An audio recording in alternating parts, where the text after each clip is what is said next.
అవునండి, వాళ్ళే అధికారంలో ఉండాలి, వాళ్ళే గొడ్డలి తీసుకొని అందరినీ వాళ్ళకి అగెయిన్స్ట్గా ఉన్న వాళ్ళందరినీ నరికేయాలి, వాళ్ళే సింగిల్ ప్లేయర్గా ఉండాలి. ఇదేనా పార్టీ గారి స్ట్రాటజీ? ఇదేనా? అంతే కదా, గొడ్డలితో మిగతా వాళ్ళందరినీ నరికేయండి, మీరే సింగిల్ ప్లేయర్గా ఉంటారు. అప్పుడు ఈరోజు అవినాష్ రెడ్డి గారు ఊరు దాటిపోవడానికి ఇక ఓటమిని ఒప్పుకునే పరిస్థితికి వచ్చి పాస్పోర్ట్లు కూడా తయారు చేసుకుంటున్నారు. ఆయన ఊరి దాటిపోవడానికి ఎలా అయితే నేను తప్పించుకొని పోగలను, నేను ఓడిపోతే నా అరెస్ట్ ఖాయం అన్న పద్ధతిలో ఉంది వాళ్ళ పరిస్థితి. ఇప్పుడు నేను ఆంధ్ర రాష్ట్ర ప్రజలకు కాదు, కడప ప్రజలకు చెప్తున్నాను, అవినాష్ రెడ్డి గెలిస్తే నేరం గెలిచినట్టు, రాజశేఖర రెడ్డి బిడ్డ ఓడిపోతే నేరం గెలిచినట్టు.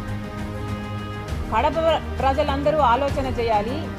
మీ ఎంపీని కలవడానికి మీ జిల్లాలోనే మీకు వీలుండాలి అంటే రాజశేఖర రెడ్డి బిడ్డకు ఓటేయండి. మీ ఎంపీని కలవడానికి